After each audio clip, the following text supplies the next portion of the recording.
Hello friends, मैं नवीन कश्यप आपके सामने फिर नई एक विचार के साथ, नई कहानी के साथ, नए उदाहरण के साथ। आशा करता हूँ आप स्वस्थ होंगे, तंदुरुस्त होंगे, सकारात्मक ऊर्जा के साथ होंगे और सफलता प्राप्त कर रहे होंगे अपने व्यापारिक रिश्तों में, अपने पारिवारिक रिश्तों में, अपने सामाजिक रिश्तों में। सफल हो, कामयाब हो, तरक्की करें और सकारात्मकता के साथ आगे बढ़ें। दोस्तों मैं बताना चाहूँगा, हमें ईमानदारी रखनी चाहिए और निष्कपट होना चाहिए दोस्तों। दोस्तों तो आज का मेरा विचार और मेरी बातें ईमानदारी के ऊपर है।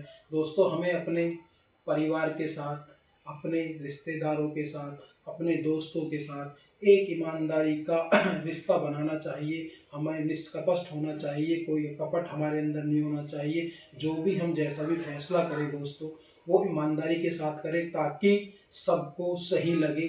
ये ना लगे कि हाँ हम एक तरफा फैसला कर रहे हैं। दोस्तों में ईमानदारी बरतनी चाहिए और ईमानदारी से हमें काबिलियत मिलती है और सहूलियत मिलती है और ईमानदारी से हमारा वर्चस्व बनता है। हम समाज में एक सच्चे अच्छे व्यक्ति के रूप में पहचाने जाते हैं और हमारी एक पहचान बनती है कि ये व्यक्ति ईमानदारी और निष्कपट वाली बात करता है और सही बात करता है। तो दोस्तों हमें जीवन में हमेशा सही निष्कपट और ईमानदारी को अपनाना चाहिए। दोस्तों इसके बारे में मैं आपको एक कहानी बताना चाहूँगा, जैसे कि हम जैसा देंगे वैसा ही हमें मिलेगा। दोस्तों एक किसान एक बेकर को एक सेर मक्खन रोज दिया करता था।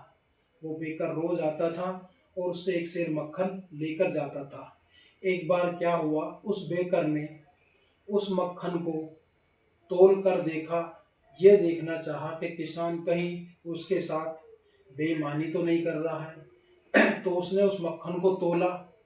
उस मक्खन को तोलने के बाद वो एक सेर का नहीं निकला, एक सेर से कम निकला और उसने उसे इस बात पर किसान पर गुस्सा आया और वो इस बात को लेकर किसान को अदालत में पहुंच गया।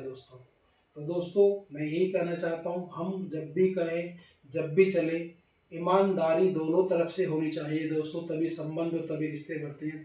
तो दोस्तों अदालत में जाने के बाद जज ने उस किसान से पूछा, तुम मक्खन को किस बाट से तोलते हो?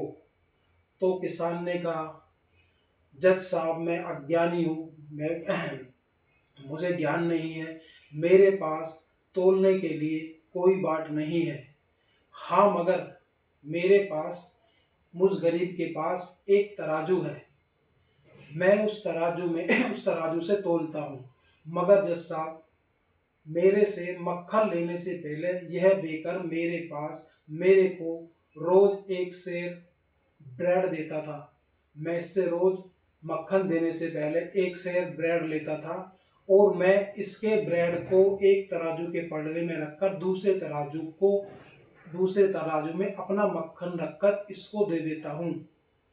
तो अगर ये एक शेर मक्खन नहीं है तो जज साहब, ये बेकर मेरे साथ बेईमानी कर रहा है, मेरे साथ ईमानदारी नहीं बता रहा है और मेरे को एक शेर से कम मक्खन दे रहा है। तो अगर इसमें किसी की गलती है तो इस बेकर की है, मेरी गलती नहीं है।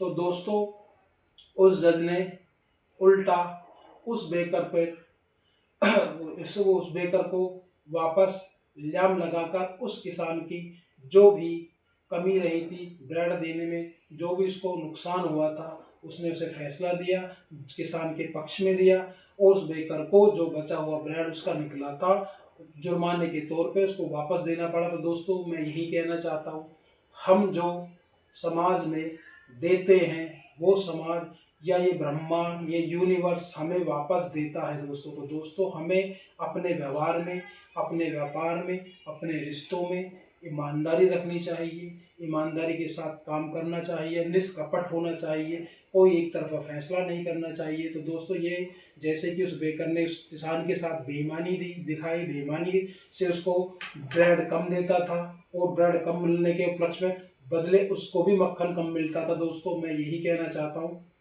ईमानदारी के साथ हम व्यापार करें, ईमानदारी के साथ हम रिश्तों को निभाएं, ईमानदारी के साथ हम सामाजिक रिश्तों को निभाएं। तो दोस्तों हम ईमानदारी के साथ और निष्कपटता के साथ चलेंगे तो हम हमेशा ईमानदार व्यक्तित्व के स्वामी होंगे, एक निष्कपट फैसला देने वाले व्यक्ति होंगे और हमारे समाज में एक इज्जत होगी, हमारे समाज में एक स्थान होगा और वो सम्मानित स्थान होगा। दोस्तों, मैं आपसे यही बताना और यही कहना चाहता था दोस्तों कि हमें हमेशा अपने व्यवहार में, अपने विचार में, अपने रिश्तों में एक ईमानदारी बरतनी चाहिए, ईमानदारी को साथ रखना चाहिए और निष्कपटता को भी साथ रखना चाहिए। दोस्तों, मेरा आज का यही विचार था, यही कहना था कि हम जब भी किसी रिश्ते को निभाएं, किसी को फैसला दें और कुछ बातें व्यापार करें तो एक ईमानदारी के साथ करें और ईमानदारी हमारे साथ होनी चाहिए। दोस्तों, हमें ईमानदारी के साथ काम करना चाहिए। दोस्तों, तो अपनी बात को ख़त्म करते हुए मैं आपसे विदा लेना चाहता हूँ